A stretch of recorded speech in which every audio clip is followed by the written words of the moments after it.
This show is brought to you by Podetize, podcast hosting and done-for-you production services that get you heard by more of your ideal listeners. Visit podetize.com to book a free strategy call. That's PODETIZE.com. But so often this is a daily conversation. It's thinking, as I mentioned, that kind of empathetic curiosity of what do the people around me need? How am I treating them? And how am I giving them the opportunity to tell me what that is? And I think the more curious we can be and the more we can bring empathy to that conversation of just thinking about it of here's how I like to be treated. And I know people around me have those same desires. And so let me focus on them and let me focus on really listening to them and hearing them and giving them the time and space to do that. I think if we can get better at that, we can do a much better job at creating, relationships and communities and cultures where people are feeling safe because they know that they're cared for and they know that people care about listening to them. Welcome to Care More, Be Better, a podcast for people like you who care about the social impact of conscious companies and everyday heroes. Hear inspiring stories from those who put people and planet before profit and personal gain. You'll learn how you can make a difference, vote with your dollars, and get involved today. Here's your host, Corinna Bellizzi. Hello, fellow do-gooders and friends. I'm your host, Corinna Bellizzi, an activist and cause marketer who's passionate about social impact and sustainability. So passionate, in fact, that I even created a 5-step guide to help you unleash your inner activist. Just go to caremorebebetter.com and sign up for our newsletter. It will be your welcome gift moments later. Today, we're going to talk about a sensitive subject that's got social impact at its core. It may be triggering for some listeners as we discuss what it takes to create a safer society and culture that's free of harassment, sexual violence, and discrimination. To navigate this sometimes difficult conversation, I'm joined by Tim Mousseau. Tim Mousseau is a survivor of sexual violence, turned speaker, and advocate on this critical topic. For the past 9 years, Tim has spoken with over 450 organizations, including congressional offices, top universities, and Fortune 1000 companies worldwide. Today, Tim helps organizations move beyond merely meeting compliance standards to instead cultivate empathetic curiosity focused on embracing people's whole selves. Tim Mousseau, welcome to the show. Corinna, thank you so much for having me and the chance to talk. Yeah, this is a touchy subject for so many people, myself included. Now, I want to make sure I get this right. I looked up some statistics, and the National Sexual Violence Resource Center reports that 81% of women and 43% of men experiencing some form of sexual harassment or assault in their lifetimes. Yeah, and that center is really kind of the best data we have. Essentially, they pull from a variety of sources, including things like the CDC, the World Health Organization, Department of Justice. And I think it's much higher than a lot of people anticipate. I think whenever I talk about that number, sometimes I get pushed back and people are like, that's too high, that can be accurate. And the context I always try and provide is when we talk about sexual violence, it really is that umbrella term. And so it can mean everything from sexual assault or rape to sexual harassment, whether physically or verbally. It can be someone sending an unsolicited nude photo or video or taking a nude photo or video without permission. It can be online harassment or stalking, in-person stalking, domestic violence or dating violence. And so I think I always try to help people understand that it really does encompass this variety of behaviors while still making the point that none of them should be occurring and none of them should be happening because every one of them causes harm. Yeah, well, it's a huge number. And sadly, a lot of men don't report these types of issues because it's seen as being somehow not manly enough. So I'd like to first invite you to tell your story and share what made you decide that it was time to come forward and share that with the world. Absolutely. So my story began for me when I was 22 years old. At the time I was kind of working in my first real job. I just finished up my master's degree. And I started to receive anonymous letters to my place of work.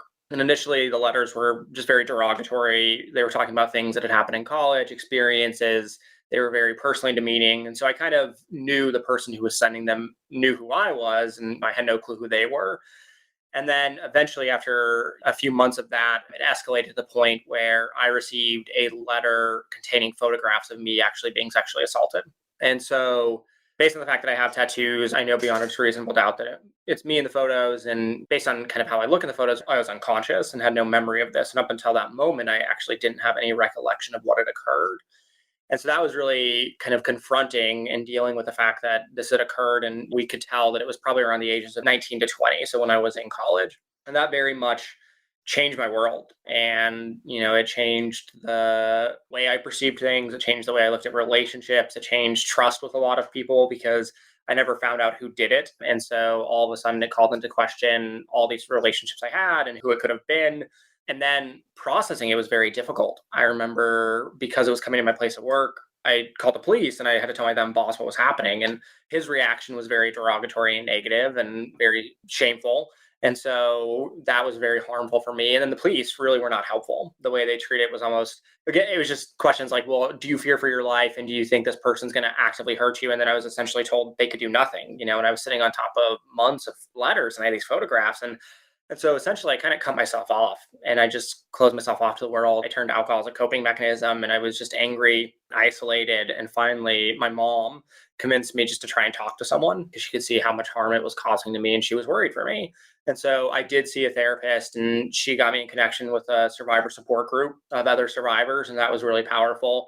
And as time went on, I kind of started to heal. But then eventually I just had a number of interactions with people where they would either make derogatory comments or one of the kind of inciting incidences, I was out with friends and one of the people that I considered a friend at the time made a rape joke. And I remember challenging him on it and him getting defensive and the other two guys we were with getting defensive. And they just didn't care no matter what we said or what we talked about. They just were defensive of, well, it's just a joke. It's not a big deal. And so that's when I finally actually publicly came out about my story and kind of started talking about it and started talking about what I went through and the impact I had. And part of it was also, to be honest, retaking some of that control. I knew that the person who had done this to me had used my social media channels and online interactions as a way of kind of showing me, hey, I'm still watching you. I still know who you are. You don't know who I am. And what I figured is if I talk about this and I talk about this openly, no one can hurt me with this information because the person who did this to me has no power over me. And then it allows me to kind of just really start to open up and without feeling that shame because I'm the one controlling what occurred. I can only imagine what that must have been like. I have to say, there are some statistics that I read over that made me question how true they could be. You see something like 40% of men, or close to 40%, and double that for women. And it's my belief that just being human, we run into some sort of harassment throughout our lives in the ways that you've defined it. Now, the number of people who've actually been what you would call raped is probably much smaller than that. But even in my own community, I feel like I'm hard pressed to come across another woman that I'm close with that hasn't been assaulted in some way, like physically assaulted or sexually assaulted, and perhaps not raped, but something that could have led there if they didn't have the right situation where someone was there to protect them, or if they weren't able to escape, or if they had passed out or something along those lines. And there's so much victim blaming and victim shaming that can go on, which you mentioned just now. So how do you see us being able to navigate out of that and getting to a space where the victim can feel more comfortable coming forward and where it's less of a feat of Herculean will, so to speak? Yeah. A large part of it, I think, comes down to how we're educating and talking around this topic. I think that to your point of many of those statistics seem so outstanding and sometimes almost fantastical, I think it's really helping people internalize this is true and this is actually happening. And here's what this looks like. And here's all the ways this can look like, right? Because to your point, I think so many times when people hear those numbers, they just get that defensiveness of this isn't the reality we're facing. And they always want to contextualize in regards to if it's not the worst case scenario, or they always want, I think, defend some of those behaviors. And I think we have to help people understand the harm that is being caused by any of them and really stop normalizing many of them, right? So like I think about catcalling all the time, because that's certainly included in that 80% number, that 40% number. And a lot of times when I talk with populations, they're like, well, is that as harmful as rape? And I'm like, well, no, I'm not saying necessarily that someone being catcalled is as harmful as experiencing physical rape, but it's still harm.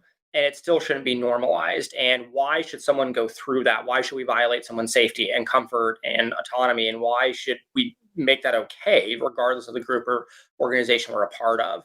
And so I think sometimes when we can better define how this is looking and what this looks like, we can try and come to a better understanding of all of these are bad and none of these should be normalized and none of these are okay. And we can't accept any of them. We can't make excuses for any of them. And we need to deal with all of them. And then I think from there, it is also talking about what many survivors go through from a trauma-based perspective.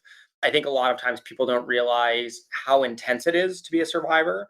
They don't realize what it's like to retell your story or to do that. And I think a lot of times we have an over reliance on the legal system and adjudication processes. And that is certainly part of the picture of changing the way the legal systems handle this, because most legal systems fail. They fail survivors, they fail people who have experiences. And I think that's what adds to that victim blaming narrative of, I think for a lot of people, if you haven't experienced this or you don't know someone who's experienced, that's kind of that responsible. Why not just go to the police? And the answer is, well, because the police do a terrible job at this. Many of them are not trained in how to deal with it sensitively. Situations can be complex and aren't always as cut and dry as we think. And if you do go to the police, you're still probably not going to receive justice. And so I think that in many people's minds, there's this idea of, well, if you experience this, there's a way to deal with it and you should deal with it immediately. And that's discounting the fact that the systems are not actually designed to help you if you experience it. And also, you're probably not processing it, right? Complex trauma, which oftentimes emerges anytime we experience physical violence extremely or intense betrayal or many of these things, it can change the way your brain functions. It changes the way you view the world. And sometimes that takes months or years to process and move through. And this idea of, well, just speak up is nowhere near as easy as people think. And we have to challenge that. And we have to show them why. And we have to create that kind of sense of empathy, because I think where it lacks, that's where we engage in those behaviors of, well, why didn't they come forward sooner? Were they involved in it somehow? Or did they just regret something? And those myths are going to continue when we still lack this empathy for survivors. Well, and I think there's a lot of disbelief when it comes to somebody coming forward, especially if it's someone that your community knows, right? Like it could be a family member or a close friend in a group. Oh, come on, they're not that way. You must have read the situation wrong or whatever. And all of that kind of prevents people from wanting to speak out, specifically and especially in the cases of date rape. And there's even situations where we see things like people getting roofied in bars and they wake up the next day and they're not sure what happened and they don't quite remember and everything's a little fuzzy and they're not quite clear on even the circumstances that they were in. As a woman, they might just feel like something is not right, but as a man, you might not even really have some physical kind of leftover feeling to tell you something was up. And so I just think that it's such a sensitive issue, especially when it's gone to the extreme. But even when it's more minor, like even in the workplace, like you might have somebody who's more senior to you or even not senior to you. Maybe everybody in the company looks up to them. And now you're coming forward as a whistleblower to say they actually acted inappropriately and here's how.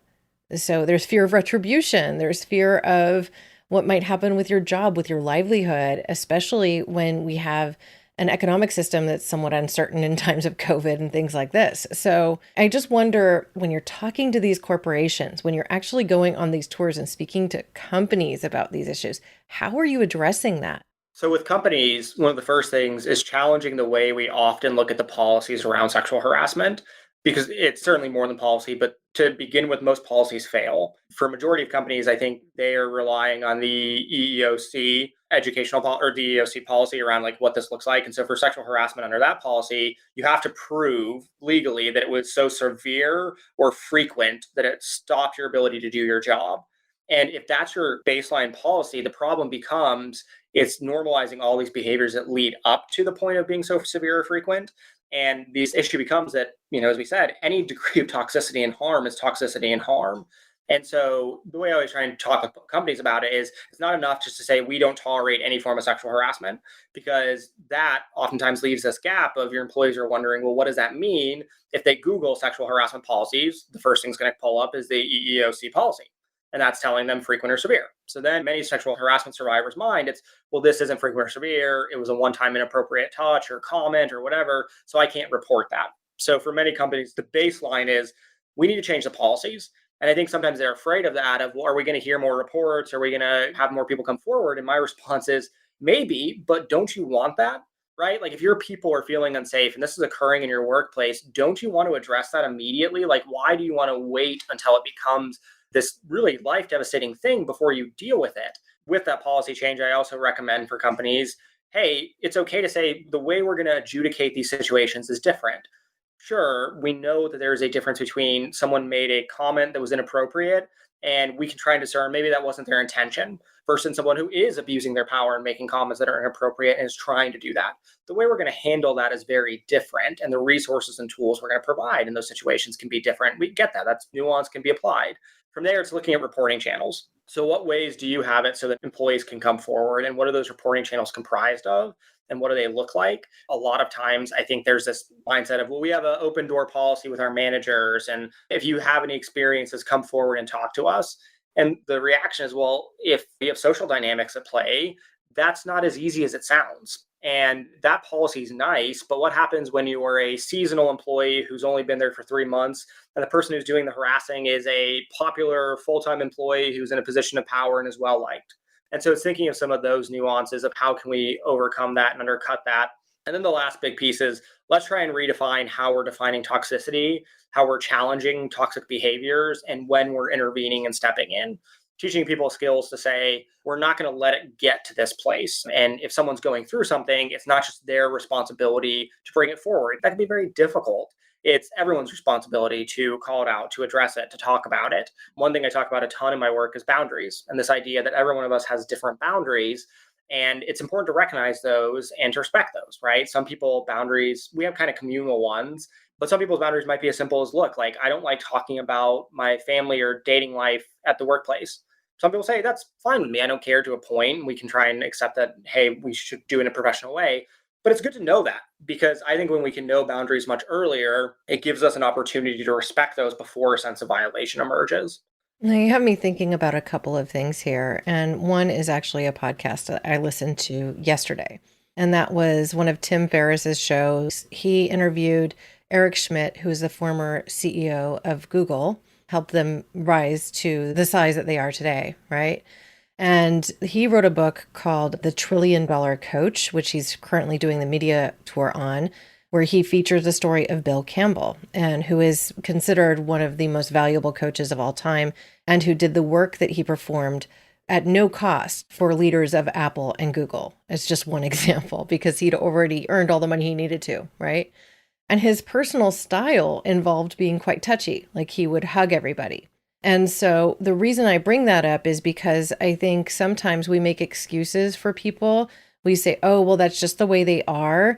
Oh, they don't mean anything by it. But you can have somebody who, for them, hugging them is crossing a threshold. It could be something that actually is even somewhat traumatic for them because they just don't like that kind of touch from someone that they're not very close with.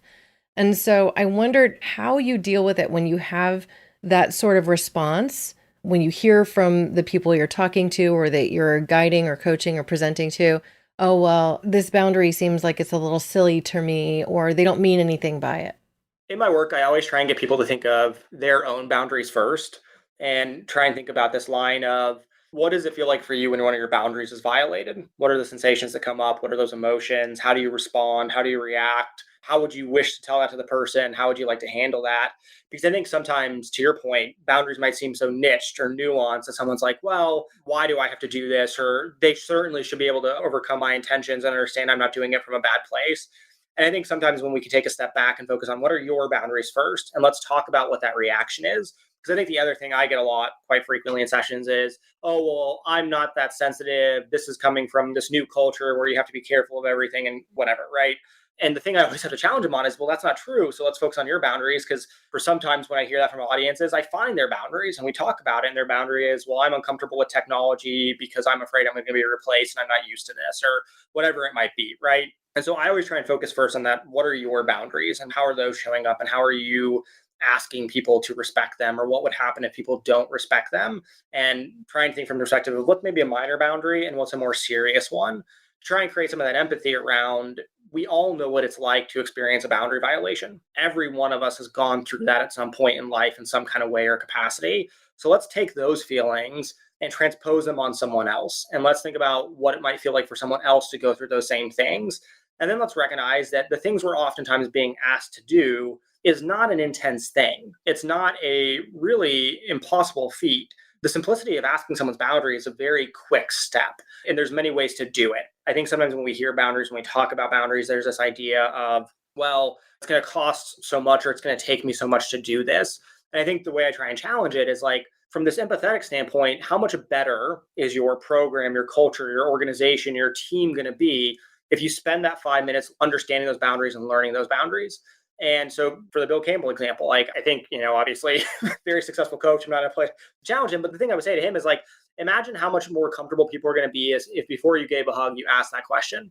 Because as an educator, I know that if I cause someone to check out in one of my sessions, that might be the thing that causes them to have a bad experience the entire time. And that's the last thing I want. And so I think it's trying to create that, like I said, that bridge of empathy for even someone like Bill, like, hey, I know you're touchy. How much would it suck for you to end a session and have someone approach you and say, I was wanting to pay attention to you. I've heard these amazing things about you, and my day was ruined because you didn't ask me before you gave me a hug. There's a part of you that could get defensive and say, wow, that's awful. But there's another part of you that could take a step back and realize, hey, the solution to this boundary is to simply ask.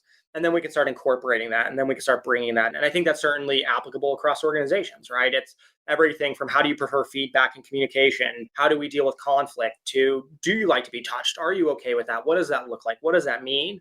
And the more we can know this, the easier it becomes. And I think the other piece about boundaries is knowing that there's going to be times where we negotiate them. So I always think with managers, sometimes managers are like, well, I oversee 100 employees and do I have to all the time? It might be hard. And I'm like, yeah, absolutely. Right. If you have an employee that comes to you and says, I prefer to receive feedback in this way, there might be a time where you can't give it to them that way.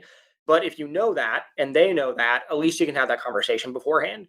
And all it is maybe an extra line in the email that says, hey, I know you prefer feedback in person. We're on a deadline. We're working from home. I really need to shoot this to you in the email. I'm really sorry. And that shows that other person, they care about me. They respect me. They care about my dignity. They care about my worth. I feel so much better. I trust you more. I feel more engaged with you. I know this is going to change in the future. And I think that kind of stuff is the things that really matter. And it's the reason people stay. It's the reason people engage. It's the reason people care, because it's that simple act of your boundaries are not about me. They're about you. But that's where that empathy comes in. Well, I think those are all good points. One thing I will say is part of what has got me thinking more about this is that I'm a rather touchy-feely person. Like, I like to give handshakes and hugs, but in this time of COVID, we don't do that the same way as much anymore. It feels like a rarity, and I've missed it. But I've heard the reverse response from some of the people I'm connected to, like, gosh, this COVID thing is actually really nice. I don't have people invading my space anymore. And it always felt like I was being kind of crowded out or made to feel smaller by close talkers or by people who would kind of invade my personal space. And they really do see it as an invasion. It's not something that they enjoy. And so it does make them feel smaller or disrespected. And so even just thinking about that a little bit differently in today's world and in the climate that we're in, I think is helpful because it shows people that you actually care about their experience and their perspective. So I'm just, as a close talker myself, or as someone who enjoys hugging, what would be the advice you would give that person as they confront somebody who maybe is a little bit more introverted and doesn't enjoy that kind of close proximal experience as much? Yeah. I think one of the best things you can do is always ask. And I know that sounds simple, and it kind of is, but we also have to factor in power dynamics. We have to think about some of those type of things. We have to be aware of that. So thinking about when you're asking, where you're asking, what the situation looks like, how much time in advance do you have? The thing I always try and mention is if I ask you a question, I've essentially forced you into a response. If I ask you a question right now, you have to have some kind of response. You can't just, you could hang up the the interview and be done, but like that's still a response. And so I think we have to be very aware of that when we're in a situation, right? So for that idea of like, I like to hug people, if you are in someone's face 2 feet from hugging them and you're like, can I hug you? And your arms are already outstretched, someone might feel discomfort saying no, because you have made your intentions already clear that you want to hug them. Versus when you see them, you're across the room, that might be a little different. I think the language you use is very powerful as well. One thing I always recommend people avoid is the term, are you okay with? When I ask the question, are you okay with? I have kind of subconsciously prompted you the answer I want to hear. By putting in the feeling in the question, I'm kind of telling you, I want you to be okay with this, versus how do you feel about? Because how do you feel about gives you the power to define your own emotion, right? So are you okay with tells you, kind of want you to be okay, versus how do you feel is, well, you provide me the emotional idea, you provide me your comfort level, you provide me in some of those areas. And I think other times it's really good just to model our boundaries. So to show people it's okay and that we know what we're doing. I know I've used the term boundaries a lot, and obviously it doesn't have to be that, right? If you meet someone or you're seeing them for the first time after a long time away because of COVID, you don't need to be like, hey, my boundary is this. Hey, I prefer right now to stay distant from people because of health concerns. Is there anything that you prefer, or is there any desires that you have in regards to physical touch or things like that, right? And so sometimes by sharing that boundary and modeling the way of giving them your boundary, it gives them the opportunity to provide boundaries as well. Well, I'm smiling because I was recently at She Podcast Live in Arizona for an event, and they actually had color-coded lanyards to help communicate that. You wore a red lanyard if you were wanting to remain socially distant from people and more concerned with COVID or for any reason. You wore a yellow one if you were okay in certain situations, and a green one if you were basically the extrovert hugger, right? And so there was a color coding, which I thought was just novel and kind of genius. Yeah, I always appreciate when organizations take those steps because I think so much of this has to be on the organization, right? On a systemic level, whether it's violence prevention, harassment prevention, talking about creating safe cultures. I always try and really help organizations realize this is your job. I think so many trainings and seminars around violence prevention and around harassment, all these things, they really focus on like, let's teach our employees individual skills that they can deploy. And my reaction is, I mean, sure, but if you're not creating an environment and a culture and the systems in place to change this, then this is really something that's going to lack, right? I just finished up a series of studies and I interviewed 83 managers and 379 of their direct employees. And the questions were around boundaries and what does that look like and how are we setting them and does our organization offer tools for these? And what I found time and time again is that managers consistently had a more profound view of how boundaries were being discussed, shared, talked about, and negotiated within their organization than their employees did. And managers oftentimes have this perception that, yeah, we're talking about it. My employees are comfortable sharing this with me. We give them tools to do this.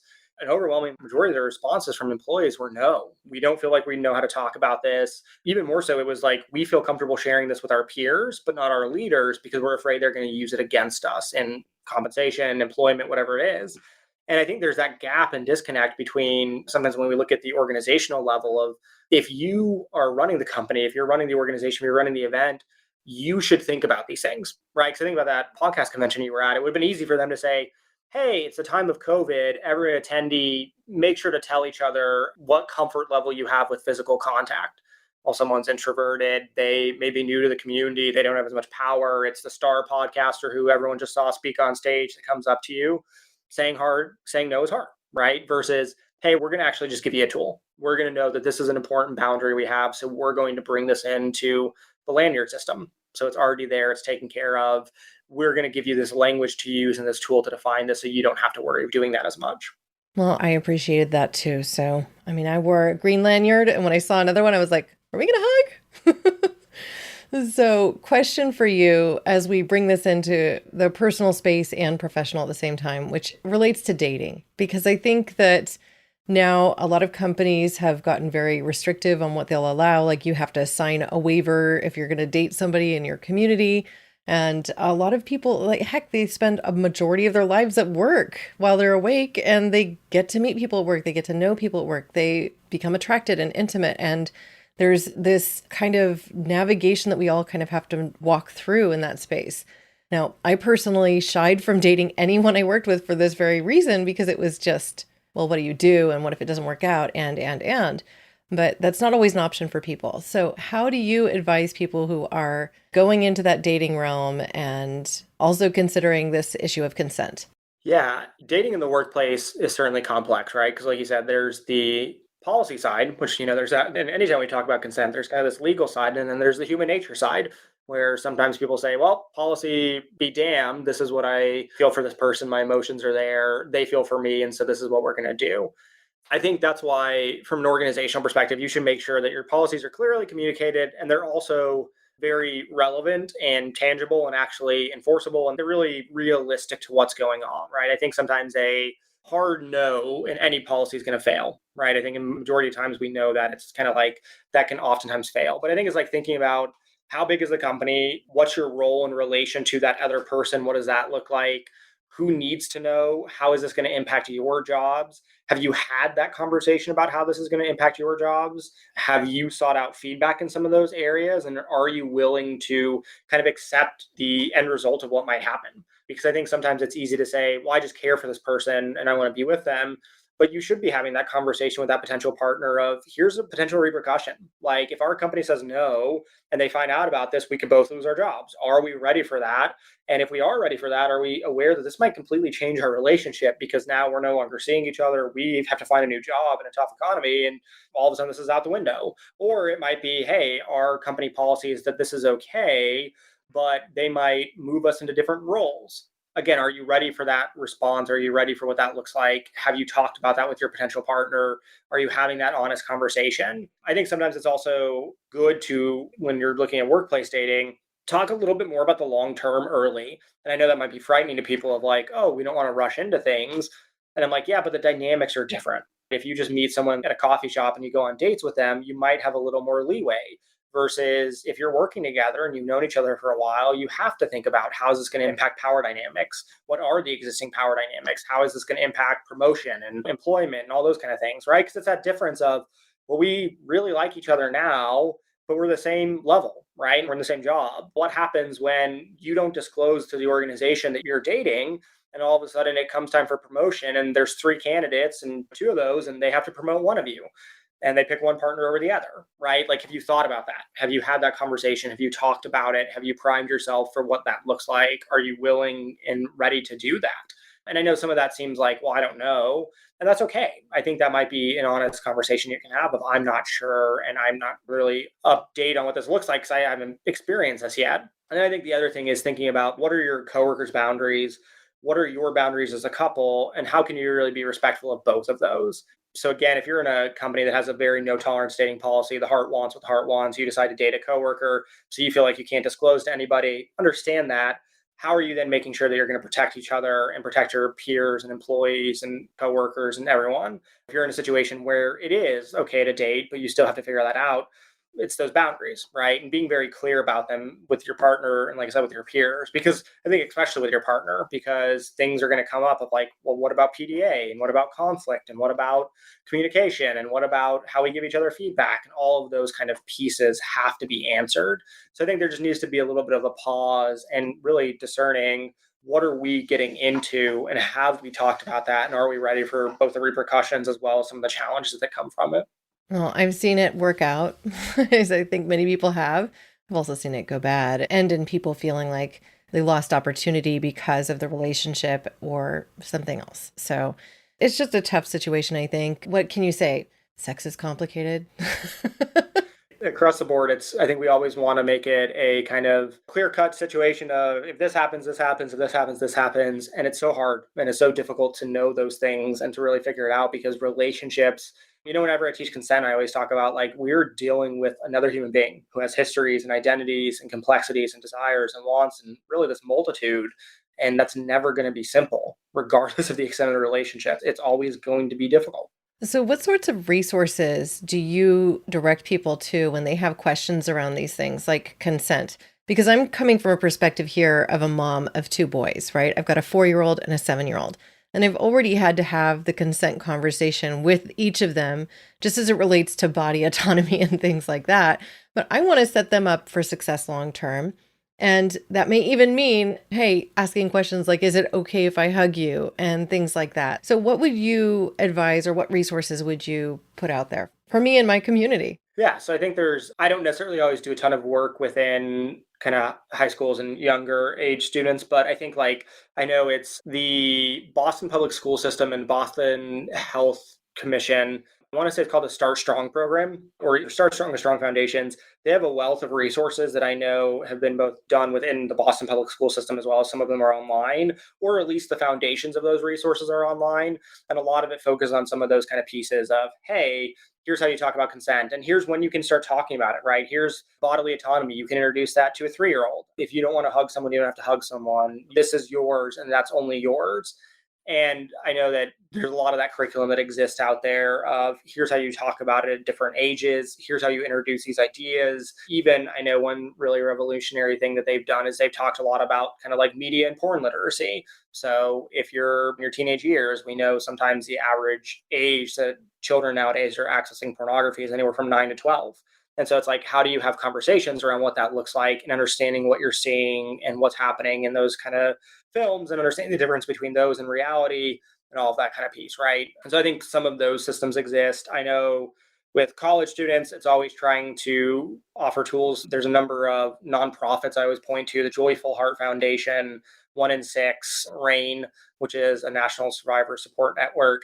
Many of those have resources and tools for many college students or college age students. I know Your Title IX is another tool that focuses on kind of campus-based policy for both community colleges and colleges, really just focus on what that adjudication looks like and rights and privileges when you're there dealing with sexual violence. And then I think when you start to look a little older, I think for companies, a good resource I recommend is a company called Everfi.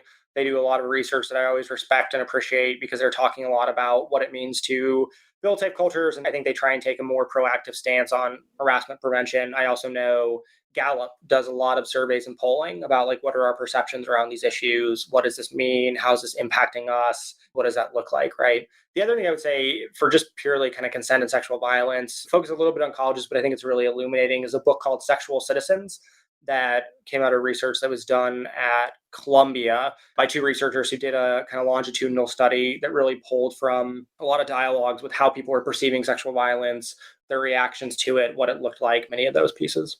Great. Well, I will be sure to include links and show notes so people have resources to go to. As we prepare to wrap up, I wonder if there's any question that I haven't asked that you wish I had. And if there is, please ask and answer.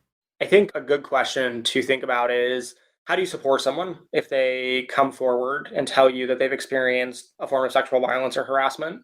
Because I think that's a huge thing that a lot of people have questions about. And a lot of people, we're not trained on it. We don't talk about it. We're not always aware of it. And so I think that's kind of a really good area we could talk about. I think whenever you're dealing with supporting someone who's experienced any form of sexual violence, right? So assault, rape, harassment, whatever it is, I would say there's kind of the reaction of if it just occurred in the immediate versus if you're dealing with it after the fact. So if an incident of violence just occurred in the immediate, you want to make sure to get that person away to a safe space, away from where the incident occurred, remove them from the situation.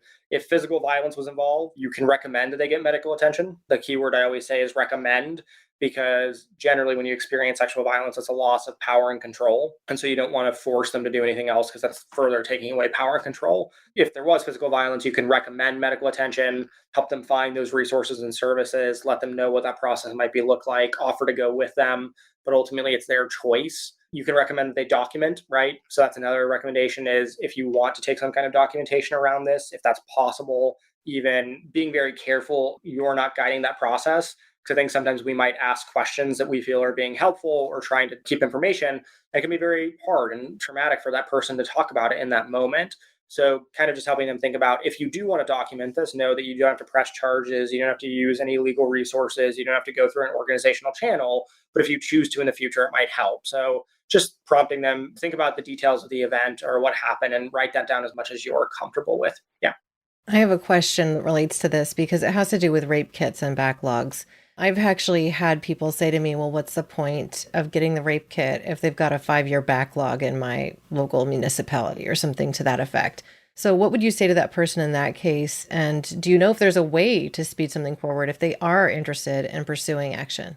It depends on if they choose to go to the police and advance the case, right? So that's one of the things that can potentially move it forward at a faster rate, depending on the evidence that is deemed from the police, the evidence they provide. If it actually is moving forward in that kind of process, generally it might be fast tracked a little. Sometimes the other thing is helping people understand this is you can still get a rape kit done and you don't have to press charges.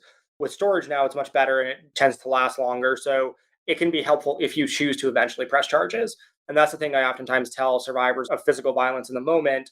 Just know that it's your legal right that if you go to a hospital and you get a rape kit done, the hospital may call the police, but you don't have to press charges in that moment. That is your right. That's your prerogative. So that's something that's for you. It's just that idea of you don't have to make that decision now. If you choose to, that might help. And it just might help with the documentation of things, the collection of evidence, all of those kind of pieces. And so just understanding some of that kind of work that's going on there. Because I certainly hear that. I know that there's horrifying stories out there about communities that have mismanaged their rape kits. They have not stored them properly. And so decades of DNA evidence was lost. That's where I understand, I always talk about the legal resources, but I understand why so many survivors choose not to use them. There's also cases where they end up being incredibly useful in finding serial rapists. So the DNA is out there, and when they do get to it, it can result in catching a violent criminal who would otherwise have gotten off, so to speak. Yeah, the system is broken, but it works occasionally, and it can work. And it can, like I said, it can provide benefit in both your own case or to other individuals as well. And then if you're dealing with an incident that occurred in the past, if someone is telling you about something that happened a few days ago, weeks ago, months ago, years ago, I think that idea of creating that safe environment for them is good. Sometimes just saying, hey, look, I appreciate you sharing this with me. Thank you. I'm so sorry this happened. I appreciate you trusting me. But really just saying, is this the best place to talk? Is there somewhere else that's better for you? Do you feel safe and comfortable here? I think really just focusing on the powerful question of how can I help you? And what do you need from me at this moment? It's not our job to fix someone else. And that's rarely what they're asking for. And the last thing we need to do is try and provide them resources or tools or support that they're not needing. I work with a lot of survivors, and sometimes they want resources. Sometimes they just want to tell their story. Sometimes they just want to talk about something, or they do want to ask a question. And that's why I always think that phrasing of how can I help you and what do you need from this conversation or what do you need from me are really great places to ground it, because everyone's going to need something different and it really focuses on them. As I mentioned, being very careful of the questions you're asking. You do not want to re-traumatize them or ask a question that goes too far. And then if they ask for resources, figuring out what those resources look like, how involved you can be in that process, what help they need there. And then one of the last things I say is always try and set some boundaries of what does this look like going forward? Because sometimes people may tell you something and they want to talk about it in the future. Other times they might just tell you something and that's it. And so I think that question of what do you need from me moving forward as well is helpful, because you want to be clear about, someone might say, I don't ever want to talk about this again. Great. So that's a good thing to know. If you're worried about their behaviors, changes in behavior, things like that, you might try and figure out a way to bring it up to them. But otherwise, it's trying to focus on what do they need and setting that boundary so hey, yeah, bring this up to me, but be very careful about who you bring it up in front of. Hey, I prefer you not to text me about this because who knows who might see my phone. Hey, I only want to talk about this in person. Just some of that information can be really good. And then watch out for people in the long term, right? In both scenarios, as I mentioned, if you see changes in behavior, try and be honest about it. You never want to sign intentions to someone of saying, I think you're doing this because you went through this, but just saying, hey, I noticed this and I'm wondering what might be going on, or is there help I can provide? Great. Well, I want to offer you the opportunity to sum up what you'd like our audience to leave this conversation with today. I imagine it'll be something about boundaries, since we've talked so much about that, but really, you have the floor. This is preventing sexual violence and harassment and creating safe cultures is really, I think, a lot of times much smaller than we think. Yes, the egregious behaviors, we need to call them out. We need to stop them. We need to prevent them from occurring. But so often this is a daily conversation. It's thinking, as I mentioned, that kind of empathetic curiosity of what do the people around me need? How am I treating them? And how am I giving them the opportunity to tell me what that is? And I think the more curious we can be and the more we can bring empathy to that conversation of just thinking about it of here's how I like to be treated. And I know people around me have those same desires. And so let me focus on them and let me focus on really listening to them and hearing them and giving them the time and space to do that. I think if we can get better at that, we can do a much better job at creating, relationships and communities and cultures where people are feeling safe because they know that they're cared for and they know that people care about listening to them. That's great. Thank you so much, Tim. Now, where can people go to find you? And again, I'll be sure to include this in show notes. The best place is my website. So timmousseau.com, just my first and my last name. I have all my contact information on there. I publish blogs, research, all of that kind of stuff there as well. Yeah, I've seen some speaking engagements there and some quick resources and even some YouTube videos that you've created. So that's really great. Well, thank you so much. This has been a joy. Even as difficult as the subject is for me, as I imagine it is for many listening too, I really believe that you've helped to boil it down to the core essentials to really support the journey of people in the workplace and in their personal life as well. So thank you for that. Absolutely. Thank you again, Corinna, for the time and the ability to talk about this. Great. Now it's time for that simple ask. I'd love it if you would also share this episode and our website, caremorebebetter.com, with your friends. Subscribe to this podcast. You can even do that for them.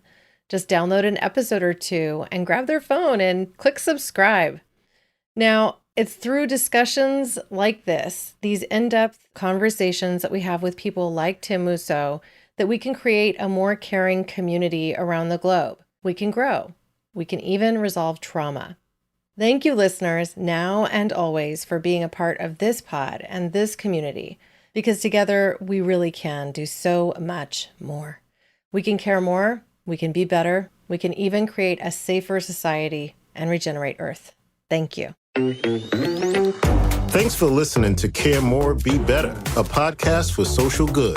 To make sure you never miss an episode, subscribe, rate, and review wherever you listen to podcasts, and share with your friends to help us reach more people and spread more social good.